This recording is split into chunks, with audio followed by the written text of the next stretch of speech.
హల్లెలూయా. దేవుని పరిశుద్ధ నామమునకు మహిమ కలుగును గాక. దేవుని నామానికి స్తుతులు వందనాలు చెల్లిస్తున్నా. దేవుని వాక్యాన్ని మనము ధ్యానం చేసుకున్నాము. పరిశుద్ధ గ్రంథము నుండి అపోస్తలుడైన పౌలు కొరింథీయులకు రాసిన రెండవ పత్రిక. అపోస్తలుడైన పౌలు కొరింథీయులకు రాసిన రెండవ పత్రిక 8వ అధ్యాయము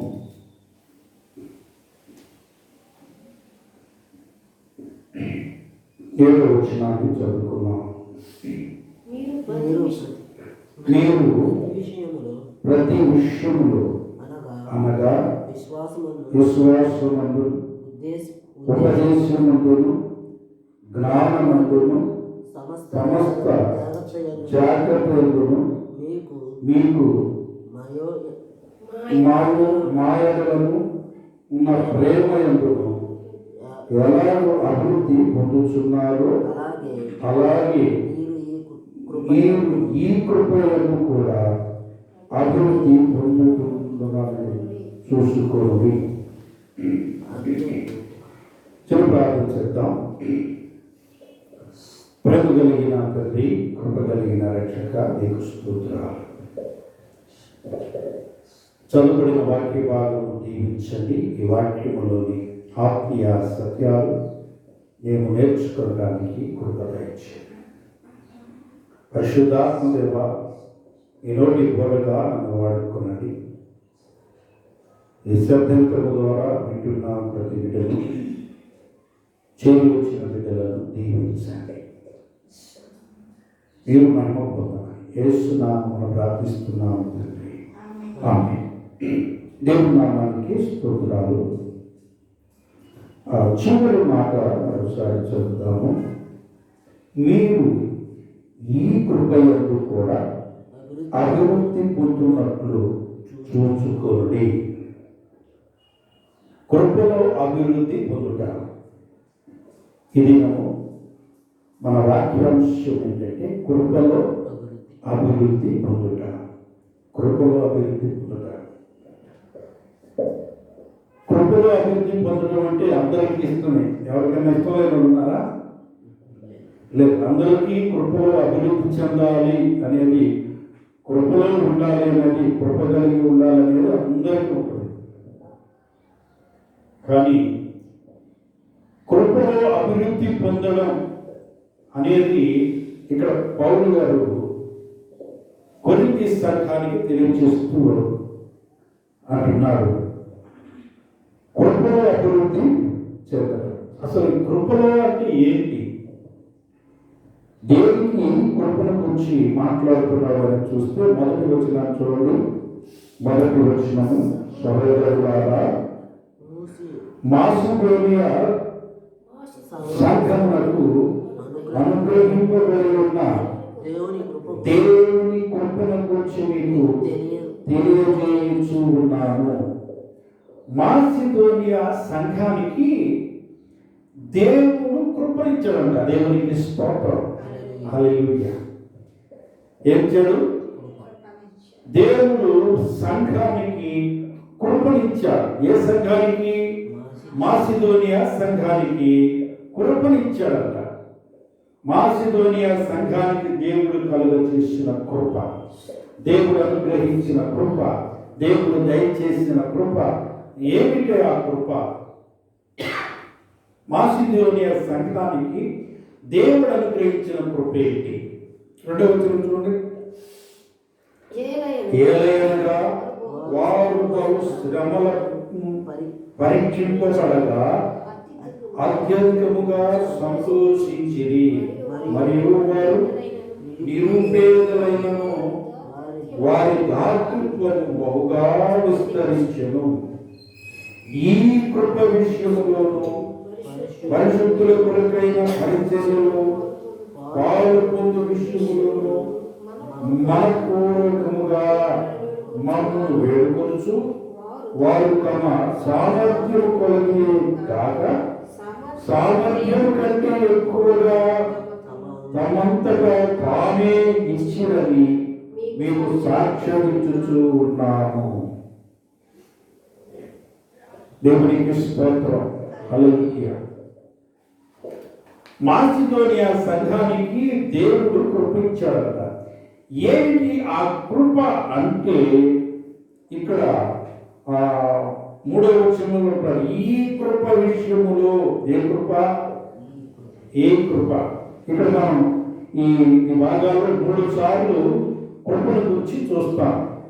మొదటి వచనములో దేవుడు మాసిదోనియా సంఘానికి అనుగ్రహించిన కృప. ఆ కృపలో వారు నిలిచి ఉన్నారంట. ఆ కృపలో వారు 3వ వచనంలో ఆ కృపలో వారు నిలిచి ఉన్నారంట. అలాగే 7వ వచనంలోనే ఆ కృపలో వారు అభివృద్ధి పొందారు కనుక కొన్ని సంఘస్థులారా మీరు కూడా అభివృద్ధి పొందండి అని పౌలు గారు తెలియజేస్తున్నాడు. ఇంతకీ ఈ కృప ఏంటి అని మనం గమనించినట్లయితే వారు చూడండి అక్కడ వారు ఈ కృప విషయములో పరిశుద్ధుల కొరకైన పరిచర్యలో పాల్గొందు విషయములోను మనపూర్వకంగా మమ్మను వేడుకొనుచు తమ సామర్థ్యము కొరకే కాక సామర్థ్యము కంటే ఎక్కువగా తమంతట తానే ఇచ్చింది. ఏంటి వాడు కలిగి ఉన్న కృప అంటే 2వ వచనం చివరి భాగంలో చెప్తాడు. వారు నిరుపేదలైనను వారు దాతృత్వము బహుగా విస్తరించెను. దేవుడు వారికి అనుగ్రహించిన కృప ఏంటి అంటే దాతృత్వము అనే కృపలో ఉన్నారంట. దేవునికి స్తోత్రం. హల్లెలూయా. దాతృత్వం అనే కృపలో మాసిదోనియా సంఘస్థులు ఉన్నారు. అంటే దాతృత్వం అంటే ఏంటి? ఇవ్వడం, ఇచ్చే విషయంలో. వాళ్ళు ఇచ్చే విషయంలో మనం గమనించినట్లయితే వారు ఇవ్వడానికి వారి గొప్ప ధనవంతులు మాత్రము కాదు.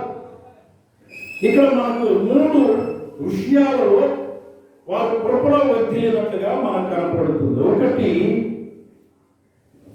ఒకటి వారు బహుశ్రమలలో ఉన్నారట. బహుశ్రమల వలన పరీక్షింపబడ్డారు. బహుశ్రమలలో పరీక్షింపబడిన వారు. వాళ్ళు దాతృత్వం ఇచ్చారు అంటే వాళ్ళకు సంతోషంగా ఉండి అన్ని చక్రంగా జరుగుతుంటే కాదు ఇచ్చింది. ఎలా ఉంటారట? బహుశ్రమలలో ఉన్నారట.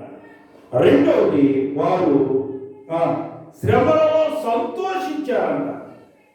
శ్రమలో పడటం, శ్రమలు అనుభవించటం, శ్రమలో బాధపడటం కాదు వాళ్ళు చేసింది. ఏం చేయాలంట? శ్రమలలో సంతోషించారంట. దేవునికి స్తోత్రం. ఎంత గొప్ప మాదిరి సంఘం, ఎంత గొప్ప మాదిరి విశ్వాసము. ఇప్పుడు శ్రమ వచ్చిందంటే అయ్యో అయ్యో అయ్యో అంటే ఏడ్చుకుంటూ పరిగెత్తుతున్నారు. శ్రమ వచ్చినా అని ఏడుస్తున్నారు.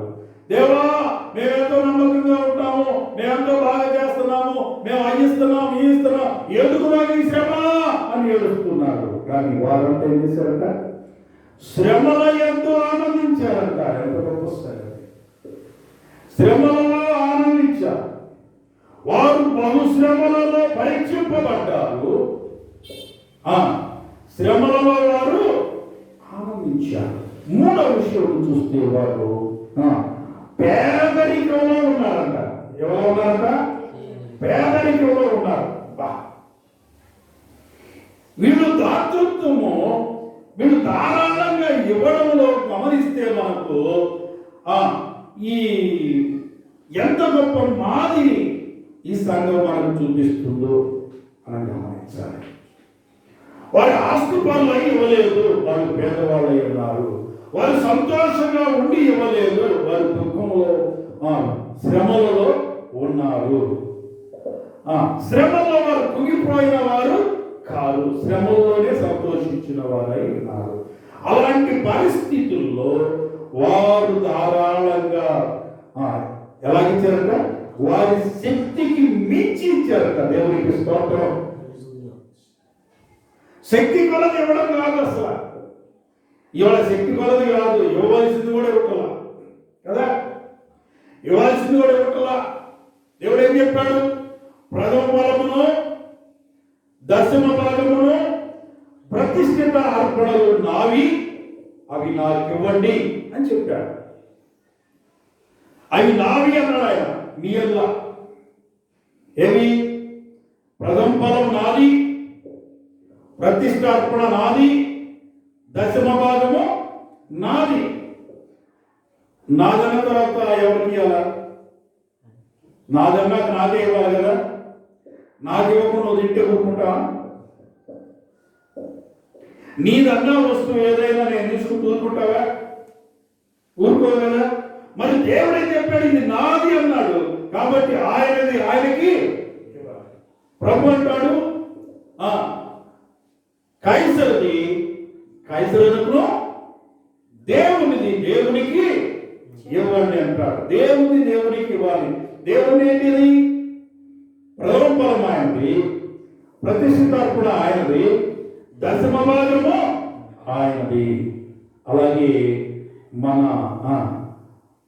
శరీరము కూడా ఆయనది. అందుకే సజీవ యాగముగా మీ శరీరములను ఆయనకు సమర్పించుకోండి అంటాడు పౌలుగా. దేవునికి స్తోత్రం. కాబట్టి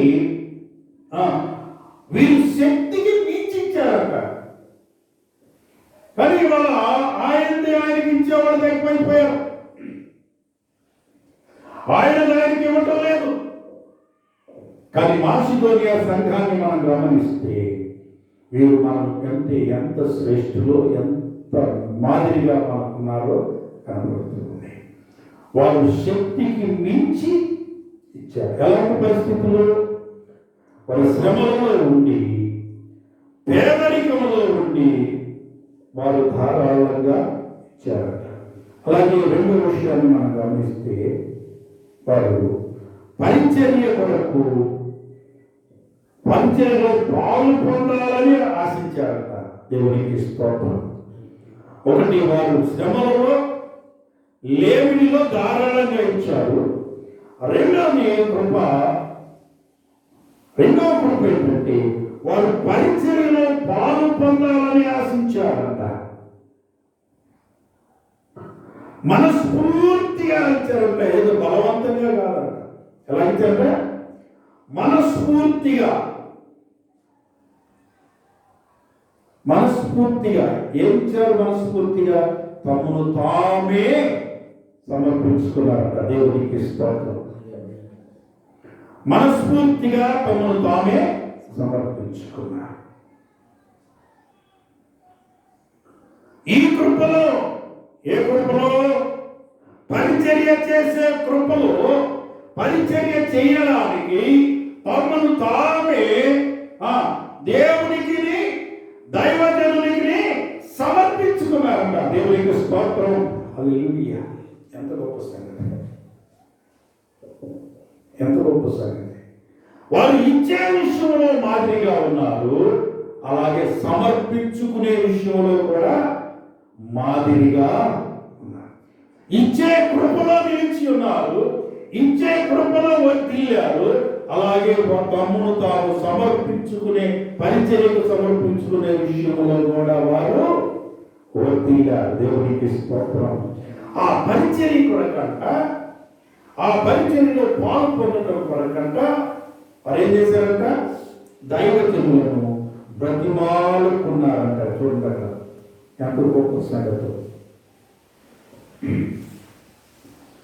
అక్కడ పౌలు గారు మనపూర్వకముగా మమ్మను వేడుకొనుచు ఏం చేశారంట?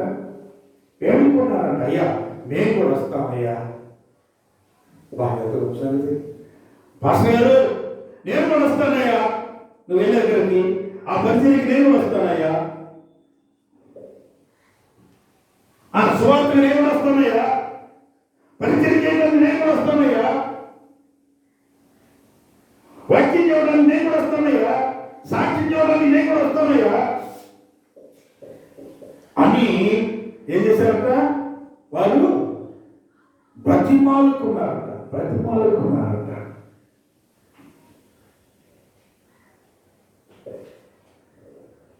పరిచర్యలో పాలు పొందుటకు వారు మనస్ఫూర్తిగా వేడుకున్నారట. ఏదో పై మాట కాదండి. ఇక్కడ పై మాట పాస్టర్ గారు మేము కూడా వస్తామండి, కాదులే అసలే నాకైతే అనే ఎవరు నాయకుడ పాస్టర్ గారు మేము కూడా వస్తాం, ఏదో పై మాట మేము కూడా వస్తాం, మమ్మల్ని నుంచి మేము కూడా వచ్చాడుగా అని పై మాట చెప్పిన మాటలు కాదు. ఇది ఏం చేశారంటే వాళ్ళు మనస్ఫూర్తిగా వేడుకున్నారంట. మేము కూడా ఉంటాం, మేము కూడా ఈ పని చేస్తాం.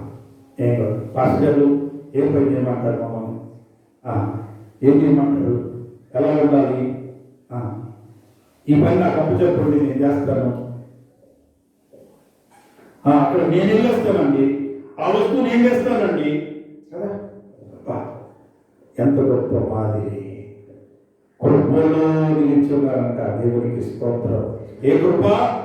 దాతృత్వం అనే కృపలో నిలిచి ఉన్నారు.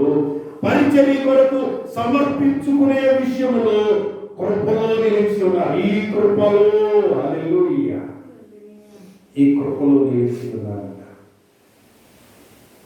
అందుకు ఏం చేశారంట? ఆ కృపలో నిలిచి ఉండడానికి వాళ్ళు 2 పనులు చేశారు. ఏమిటా పనులు తెలుసా?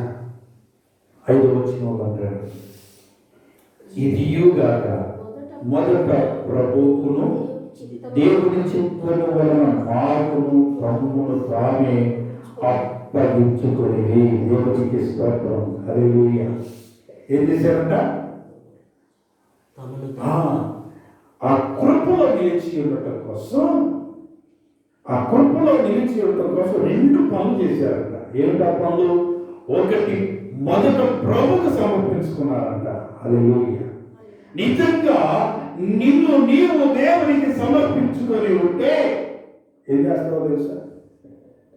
దైవజనుడికి సమర్పించుకుంటావు. కాస్త ఏం చేయమంటావు?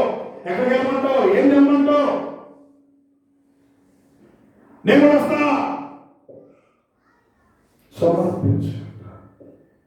దేవునికి సమర్పించుకున్న వాళ్ళు ఏం చేస్తారంటే, పాస్టర్ గారిని సంతోష పెట్టడం కొరకు పాస్టర్ గారు నేను వెళ్తానండి, నేను చెప్తానండి, అదండి ఇదండి అని చెబుతారు. పాస్టర్ గారిని సంతోష పెడతారు, దేవుని దుఃఖపరుస్తారు. చాలా మంది ఇలాంటి నాటకాలు ఆడేవాళ్ళు. కొంతమంది అప్పుడు దాకా పని చేయరు. పాస్టర్ గారు రావాలి, పాస్టర్ గారు వస్తున్నాను గవ్వలు వేసుకోవడం చేస్తారు కొంతమంది. మేము బైబిల్ కాలేజీలో ఉన్నప్పుడు మాతో కూడా చదువుతున్న ఒక అతను ఉంది. అతనికి పరిచయం లేదండి. ఎందుకో తెలుసా? నటన చేసేవాడు దేవుడి పనికి రా. అతడు ఏ రోజు తను ఏకాంతంగా ప్రార్థన చేసుకోవడం నేను ఎప్పుడు చూసి ఉండలేదు. బైబిల్ కాలేజీలో ఉన్నంతకాలం అతడు కూర్చొని వాక్యం చదువుకోవడం ఎప్పుడు చూడలేదు. కానీ క్లాసులోకి వెళ్ళగాని, క్లాసులో కూర్చోగాని పాస్టర్ గారు వచ్చి క్లాస్ చెప్పడానికి ముందు మీలో ఎవరన్నా ప్రేరేపించబడిన వాళ్ళు ప్రార్థన చేయండి అనగానే టక్కున అనుకుని ప్రార్థన చేస్తారు. ఇక మేము కూడా ఎవరితో ఉంటామంటే అతడు ప్రేరేపణ ప్రార్థన చేసేవాడు ఉన్నాడని అనుకుంటున్నాయి. అక్కడ మాత్రమే టక్కున ప్రార్థన చేస్తాడు. ఎందుకు? వారి దగ్గర మెప్పు కోసం. అప్పు ప్రేరేపించిన వాళ్ళు ప్రార్థన చేయమని వీళ్ళందరూ అలాగే చూస్తారు. అసలు అందరూ ఎంత స్పీడ్గా అందుకొని ప్రార్థన చేస్తున్నాడు అని మెచ్చుకోవడం కోసం, మెప్పు కోసం చేసేవాడు. చివరికి బైబిల్ కాలేజ్ నుంచి బయటకు వచ్చినాక పరిచర్యలోకి వెళ్ళి ఆ పరిచర్యలో వచ్చే పరిస్థితులను తట్టుకోలేక చెప్పబెట్టుకుని పారిపోయాడు. దేవునికి స్తోత్రం. హల్లెలూయా. వేషధారులు, నటనాపరులు దేవుని పనిలో నిలవలేరు. దేవునికి స్తోత్రం. కాబట్టి వీరంతా పై మాట కాకుండా తమ్మును తామే సమర్పించుకున్నారంట. హల్లెలూయా. ఇల్లు ఎవరు బలవంతం చేస్తే రాలా. పాస్టర్ గారు అబ్బాయి నువ్వు చేయరా చేయరా చేయరా అంటే చేయరా. ఎవరి బలవంతంలో పరిచయం చేయడానికి రాలేదు, కానీ తమను తామే సమర్పించుకున్నారు. దేవునికి స్తోత్రం. తద్వారా వారు పొందిన భాగ్యం, ఏంటో తెలుసా? ఆ 7వ వచనంలో చెప్తారు, వారు పొందిన భాగ్యములు చేయట ప్రతి విషయములు అనగా విశ్వాసమందును, ఉపదేశమందును, జ్ఞానమందును, సమస్త జాగ్రత్తలందును మీకు మాయలున్న ప్రేమయందును ఎలాగో అభివృద్ధి పొందుతున్నారో. హల్లెలూయా. ఏం చేశారట? వారు విశ్వాసమందు అభివృద్ధి పొందారట, ఉపదేశమందు అభివృద్ధి పొందారట, జ్ఞానమందు అభివృద్ధి పొందారట, సమస్త జాగ్రత్తలందు అభివృద్ధి పొందారట, ప్రేమలో అభివృద్ధి పొందారట. కనుక వారు అభివృద్ధి పొందారు కనుక మీరు కూడా ఈ కృపయందు అభివృద్ధి పొందుడి. మీరు కూడా ఈ కృపయందు అభివృద్ధి పొందుడి. దేవునికి స్తోత్రం. హల్లెలూయా. కాబట్టి మాసిదోనియా సంఘము దేవుని కృపయందు అభివృద్ధి పొందినది. దేవుడు అభివృద్ధి పొందారంటే వాళ్ళు కృపలో అభివృద్ధి పొందారు. ఏ కృపలో? దాతృత్వముగా ఇచ్చుటలోను, తమను తాము దేవుని పరిచయకు సమర్పించుకునే కృపలో వారు అభివృద్ధి పొందారు కనుక కొన్ని సంఘస్థులారా మీరు కూడా ఈ కృపయందు అభివృద్ధి పొందండి. అలాగే కన్యక సంఘస్థులారా ఈ కృపయందు మీరు అభివృద్ధి పొందాలి అని దేవుడు మనతో మాట్లాడుతూ ఉన్నాడు. కాబట్టి నా ప్రియ సహోదర సహోదరి, నువ్వు దేవుని అభివృద్ధి చెందుతున్నావో నాకు తెలియదు. లోకంలో అభివృద్ధి చెందుతున్నావా లేక దేవుడిలో అభివృద్ధి చెందుతున్నావా? కానీ దేవుడు అనుగ్రహించి కృపలో మనము అభివృద్ధి చెందవలసిన వారమై ఉన్నాం. అలా అభివృద్ధి చెందుటకు దేవుడు మనకు సహాయము చేయగలగాక. ఆమేన్.